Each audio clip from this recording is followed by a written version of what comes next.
Konnichiwa, minasan. Exubatsu no Phil des.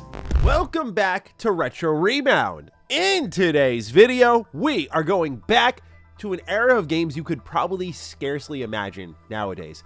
It's easy to say that Xbox's Series generation has been an absolute disaster. We're hot on the heels of a lot of studio closures, game cancellations, but there was a time that Xbox absolutely cooked. Not just the 360 generation, but to me, the OG Xbox generation. Now, to make it clear, this video is not being made as some form of cope or pat your fellow fanboy in the back and remind them how good of things were. It's more so to underline the idea of the stacks of games. I removed most of my original Xbox collection from my shelf to make this video of how good this company once was. I have so many fond memories of my Xbox growing up, and while those days feel very far behind me, I wanted to reminisce and just bask in some good memories with Xbox and the many games that they provided in their first ever generation on the market. If you're new here and you're into nostalgic and retrospective content, you're in the right place. Consider subscribing. I've put these in all sorts of different stacks because to me, there's a lot of categories to break down that original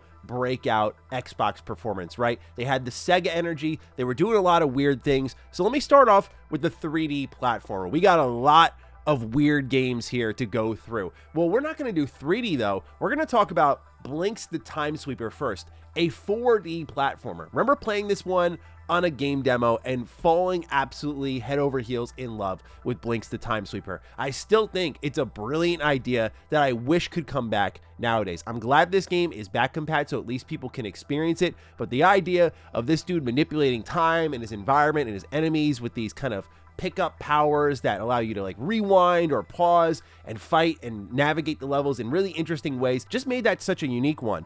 It goes without saying, Conquer is crazy. You have a literal warning right here. M for mature. This game is not for anyone under the age of 17. It literally has that on the opposite side of the M for the mature rating. So you know this game is out of pocket, right? Admittedly, I've never finished Conquer Live and Reloaded, never finished Conquer's Bad Fur Day, which I know Live and Reloaded is kind of like a re-release of that, but I missed out on that. I think that'd be a hilarious first time playthrough video, but nonetheless, they went off the wall, did crazy, random, weird stuff, and sometimes extremely crude, but also, does this count? I'm going to make it count anyway. We have the double feature here with Sega GT, but of course, Jet Set Radio. Oh my gosh, dude. This game is still sick to this day. Controls a little poorly, but that cel-shaded art style, absolutely beautiful. The music, I still vibe to that so much. It's the reason I love Bomb Rush Cyberpunk. It feels like a renewed Jet Set Radio future with modern controls. But between putting graffiti on everything and doing tricks against rival gangs and everyone kind of, dancing in place, it's unapologetically like late 90s, early 2000s edgy, and I adore it. But probably my favorite game in this stack of platformers is this one right here, Oddworld Munch's Odyssey. This is the game actually that came packaged in, because I know because it has the crack up top here. This game came packaged in with my original Xbox. It's one of my favorite games of all time. I remember talking to the series creator for Oddworld, Lorne Lanning. He actually told me he hated this project because of EA and how they almost screwed Oddworld Inhabitants, the developers of the Oddworld series, horribly with this game. They barely got it out. It almost wrecked them completely and completely changed the structure of their company. That said, when I talked to him about this in 2016, I still told them, you made one of my favorite games of all time. I'm sorry you went through all of that, but this game still cooks.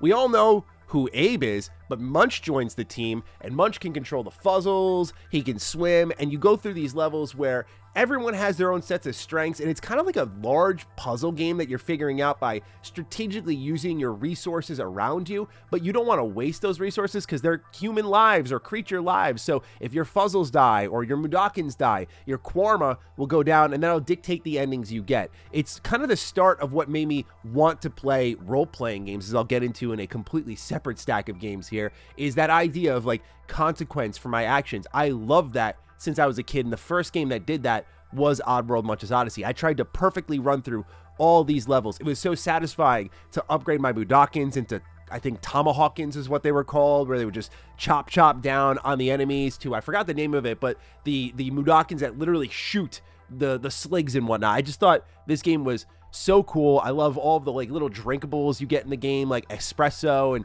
how like fast it makes you run. Just a lot of style, a lot of substance, an amazing game. And the Oddworld franchise defined Xbox for me. There's also, I don't have it in my collection somehow, kind of crazy, but Oddworld Stranger's Wrath is another one. This is a really unique game because it's a first and third person hybrid game. You run around in third person, you get the sense of the character as the stranger, but then the first person gameplay is awesome because you're a bounty hunter and you have non-lethal ammo types, you have lethal ammo types, and as in Oddworld tradition, a little bit of choice and consequence. Like, do you kill your target? Do you bring them in alive? It's more difficult to bring them in alive, but it's like a really satisfying game to play and has an incredible story. By the end of it, my mind was blown. I just love the Oddworld series.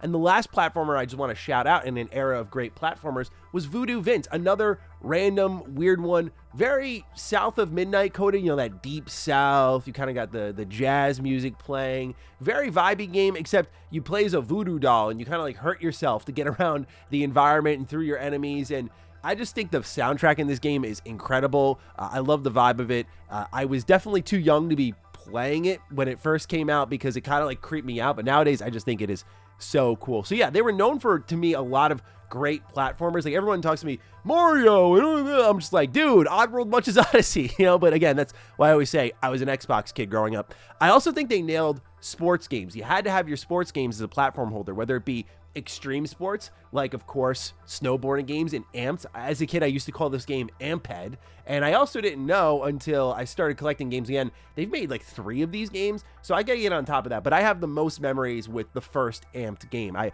played this a ton growing up. It was like, to me, Tony Hawk, but snowboarding. So I thought that was really cool. But also, I remember this coming with my Xbox on Christmas Day. It was NFL Fever 2002. This one I remember so well because they had, I think, Inside Drive and like First Pitch. I'm trying to remember the exact names of it, but Xbox had a actual studio making a bunch of sports games, and I played a ton of NFL Fever, and I loved it as a kid because it wasn't difficult. I just chucked up Hail Marys constantly, and it was always successful. The game was so fun because of that. But I distinctly remember my cousins coming over, playing that game with us. It was like a snowy Christmas day. It was perfect, man. Like just a memory you hold on to forever. And yeah, I just remember Xbox for great sports games, but there's no better sports game than one I've shouted out a ton of times, and that's Deathrow.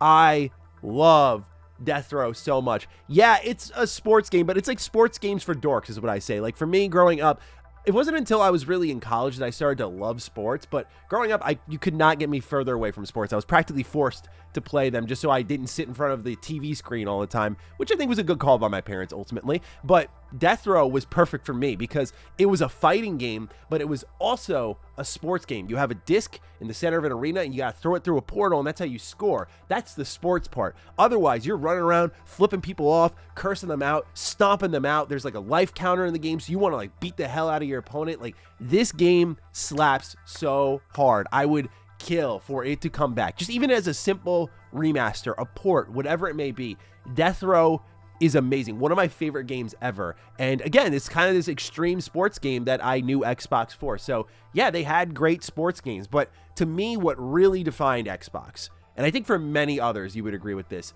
is the role-playing games. Easily the role-playing games.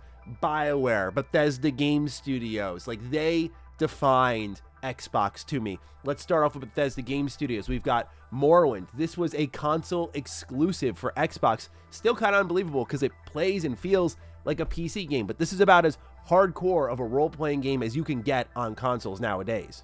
This was the game, as I say all the time, that saved Bethesda Game Studios, but also like just one of my treasured childhood memories. It's a game I've never been able to finish, but I really appreciate how many memories it created for me, just being able to wander that world, that sense of it being completely endless, bottomless, just going from cave to cave, dungeon to dungeon, cheating by using those cheat codes and keeping my character alive because I was way too young to comprehend the systems of this game. So many great memories in Morrowind, but I think perhaps for someone of a young age playing the original Xbox, better memories were had with Fable. This game, I mean, there's a reason we've made 2 retrospectives on this game.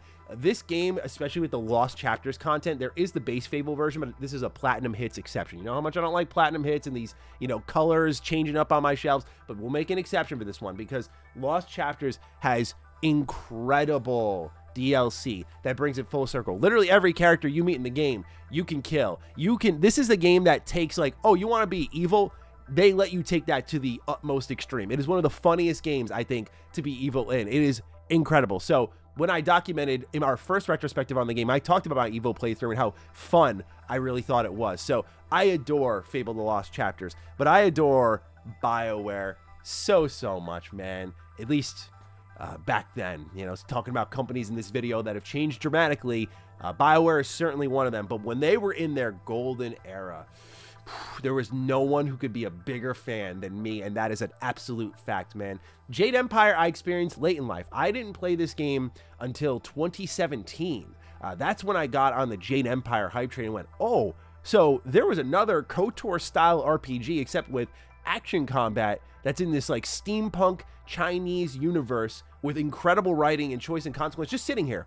And I got to experience that late in life. That was a really cool moment. I'm glad it played out that way. But man, that's a defining point for Xbox to me nowadays. This is an incredible video game, and I wish it got a sequel. But nowadays, with how BioWare is, we'll be lucky if we get anything outside of Mass Effect, which, at least as of now, not fully complaining about that. But of course, goes without saying, my baby, my true love. Nothing could replace you and what you did for me in my lifetime, but also what you did for Xbox and defining it. Star Wars Knights of the Old Republic, come on, man. No game makes me feel more warm inside. Of course, my favorite RPG of all time on this system as well, in Knights of the Old Republic 2.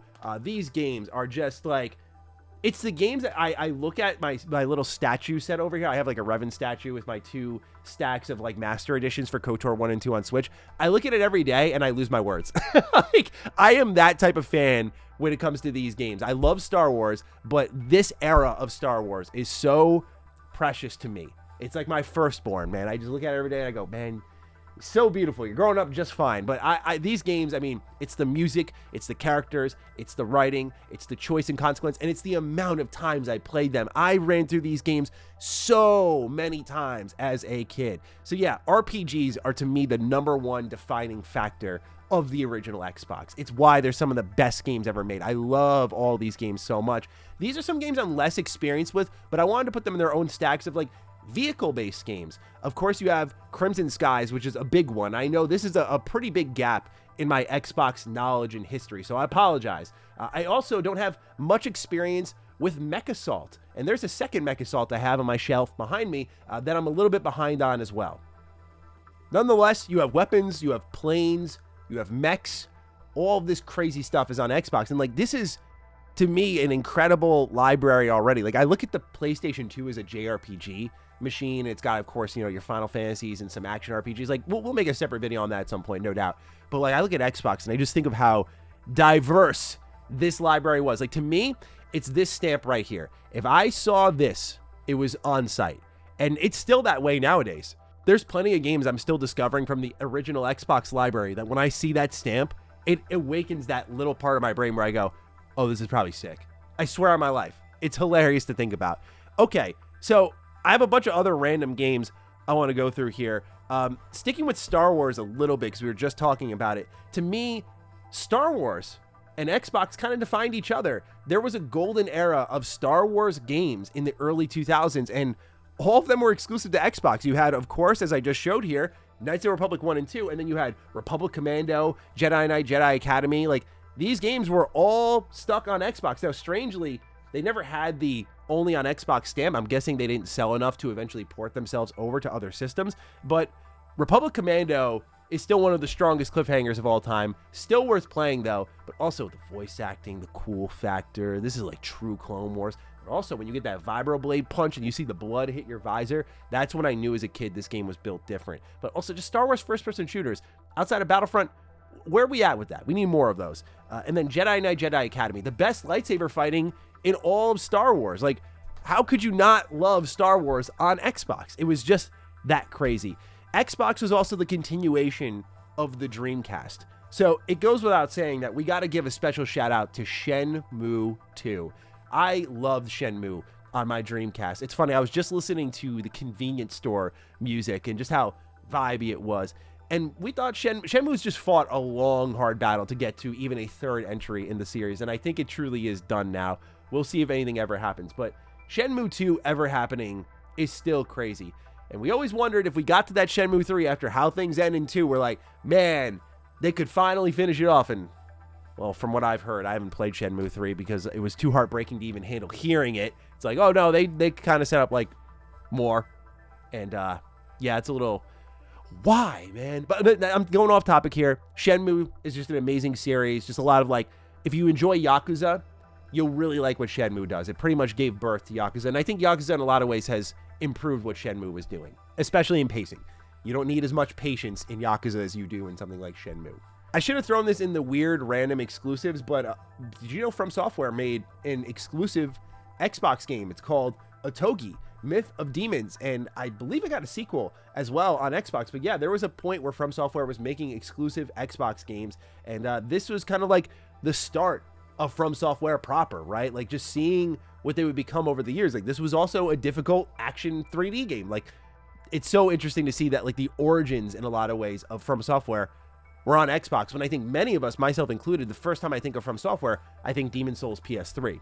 You know, iconic game as well, but Otogi kind of gets overlooked. And published by Sega. Find that interesting too. I wanted to end with some games that I just look at this stack here and I'm like, oh, my childhood. Cool.